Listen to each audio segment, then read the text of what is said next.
ನಿಜವಾಗಿ ನಿನ್ನ ಅಪ್ಪು ಸರ್ ಥರ ಕಾಣ್ತಿ ಕಣೋ. ಒಂದ್ಸತಿ ನಿಜ ಅವ್ರನ್ನ ನೋಡ್ದಂಗೆ ಆಯಿತು ನಮಗೆ. ಎಷ್ಟು ಖುಷಿ ಆಯ್ತು ಗೊತ್ತಾ ನೀನು ನೋಡಿದ ತಕ್ಷಣ. ನಮಸ್ಕಾರ ಕರ್ನಾಟಕ, ನಾನು ನಿಮ್ಮ ಅಭಿಷೇಕ್ ತೀರ್ಥಹಳ್ಳಿ. ವಿಷಯ ಏನಪ್ಪ ಅಂತ ಹೇಳಿದ್ರೆ, ನಾವು ಒಣಗಿರಿಯ ರಂಗು ಅನ್ನುವಂತಹ ಒಂದು ಪ್ರಾಜೆಕ್ಟ್ ಮೇಲೆಗೆ ರಟ್ಟಾಡಿ ಅಮಾವಾಸ್ಯೆ ಬೇಲಿ ಹತ್ತಿರುವಂತಹ ರಟ್ಟಾಡಿ ಸ್ಕೂಲಿಗೆ ಬಂದಿದ್ವಿ. ಇಲ್ಲಿ ಒಂದು ಗ್ರಾಮೀಣ ಭಾಗದ ವಿದ್ಯಾರ್ಥಿಗಳಿಗೆ ಕಲೆಯನ್ನು ಕಲಿಸುವಂತಹ ಕಾರ್ಯಕ್ರಮ. ಇಲ್ಲಿ ನಾನೊಂದು ವಿಶೇಷತೆಯನ್ನು ಗಮನಿಸಿದೆ. ಇಲ್ಲಿ ಹುಡುಗ ಒಬ್ಬ ಇದ್ದಾನೆ ನೋಡಿ, ಮಣಿಕಂಠ ಅಂತ ಇವನ ಹೆಸರು. ಸುಮ್ಮನೆ ನೋಡೋಕ್ಕೆ ನಮ್ಮ ಅಪ್ಪು ಸರ್ ಥರ ಕಾಣ್ತಿಲ್ವಾ? ಪುನೀತ್ ರಾಜ್ಕುಮಾರ್ ಅವ್ರ ಥರ. Childhood memories. ಹೆಸರು ನಿಂದು? ಮಣಿಕಂಠ. ಹೇಗಾಯ್ತು ಇವತ್ತು ನಮ್ಮ ಕಾರ್ಯಕ್ರಮ? ಚೆನ್ನಾಯ್ತಾ? ಖುಷಿ ಆಯ್ತಾ ನಿಂಗೆ? ಏನೆಲ್ಲ ಕಲಿತೆ ನೀನು?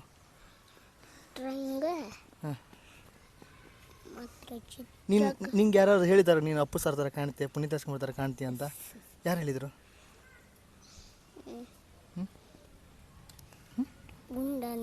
ಗುಂಡಣ್ಣ ಹೇಳಿದ್ನಾ? ನಿಜವಾಗಿ ನಿನ್ನ ಅಪ್ಪು ಸರ್ ಥರ ಕಾಣ್ತಿ ಕಣೋ. ಒಂದ್ಸತಿ ನಿಜ ಅವ್ರನ್ನ ನೋಡ್ದಂಗೆ ಆಯಿತು ನಮಗೆ. ಎಷ್ಟು ಖುಷಿ ಆಯ್ತು ಗೊತ್ತಾ ನೀನು ನೋಡಿದ ತಕ್ಷಣ.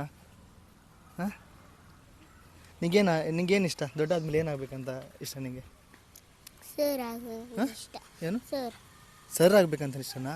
ಖಂಡಿತ ನೀನು ಆಗು. ಚೆನ್ನಾಗಿ ಓದಿ, ನಿನ್ನ ಹತ್ರ ಏನು ನಾಲೆಜ್ ಇದೆ ಅದರೆಲ್ಲನೂ ಬೇರೆಯವ್ರಿಗೆ ಹೇಳ್ಕೊಡ್ಬೇಕು. ಆಗ್ಬೋದಾ? ಎಸ್. ಬಾಯ್ ಬಾಯ್. ನಿಂಗೆ ನಾಚಿಕೆ ಆಯ್ತಾ? ಯಾಕದು? ಹೆಂಗೆ ನಡ್ಕೊಂತ?